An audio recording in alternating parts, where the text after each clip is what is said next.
Dave Mason on his very complicated relationship with former Traffic bandmate Steve Winwood. And there's a lot of clips in this one where he talks about friction. He doesn't really go 100% into it because he says he wants to keep it for the book. Dave Mason, Steve Winwood, Traffic on Rock History Music. Speaking of Traffic, by the way, why did you leave after the first album? I know you get asked that all the time, but was The it you book. and Steve? The book. The book. Oh, I'll wait for it. We're going to have to talk then. It's in the book. You don't Talk. want to talk, but after you read the book, I can't give it all away. No, and nor should you. You did say though, and then the premise, the promo of the book is, I'll just ask you this. So it was a complicated relationship. Um, well, I know you say just sprinkles. Give me a sprinkle. not for me.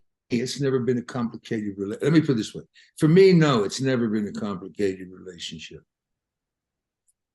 Seems like it was for some other people, but for me, no. Is the fact that you didn't perform at the Rock? I was just watching the Rock and Roll Hall of Fame. I hadn't seen it. Again, that's a huge catharsis that's in the book.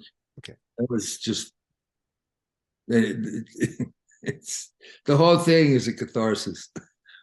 I was talking to the guys in Heart, the original 70s big hair, not the big hair, the longer hair version. And they were saying that, and I got this a lot, you go to the Rock and Roll Hall of Fame and it's like you're there with your ex-wife basically, and you're in a room and you've got to perform. So sometimes it's going to be frosty. I'm friends with my ex-wife, but still I get it. Yeah. I was watching the special on the first the first Traffic album, and there's Jim and there's Steve, and Chris is dead, I think, by that time. And well, they did it, and I'm waiting for you.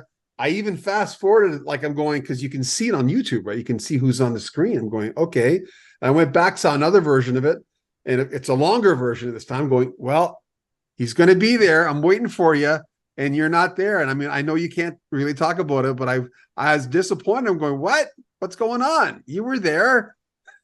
You should ask. Well, you should ask that. Well, the only person you can ask is Winwood. He's the only one left alive. So the other two Yeah. are gone. To you, Steve Winwood is. To Dave Mason, Steve Winwood is. Steve Winwood was enormously talented. Is, I mean, he was just we like I said, Jim and I were huge fans. I mean, the guy was he was 15 when they did their first hit, Dimples. So, he came out the box being able to do all that shit, singing, guitar, keyboards, piano, organ, and whatever the reasons and whatever happened, he was my entree into what I do now. Was it true that you guys had during that first album, Bonham would show up, Pete Townsend, Eric Clapton at that barn when you guys were recording? We were jamming. Oh, the house we had? Yeah, yeah. No, there's no, but they didn't do.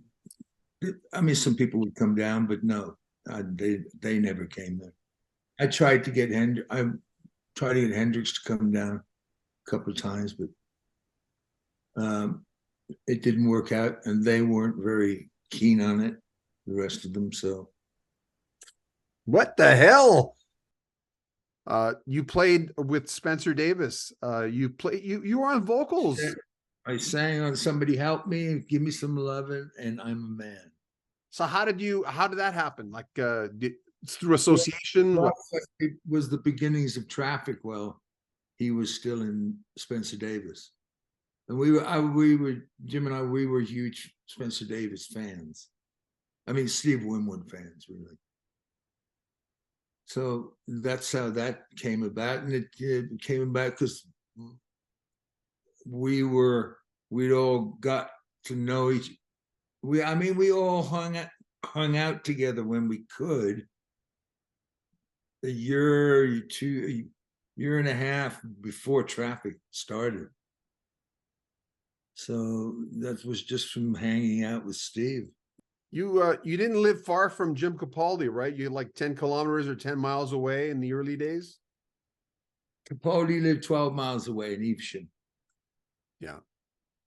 Robert Plant lived what? Another 13 miles away in Kidderminster. McRouse was 8 miles away. Something was in that soil. No, the rest of those, Birmingham bands, Denny Lane, The Move, they were all 35 miles away in Birmingham.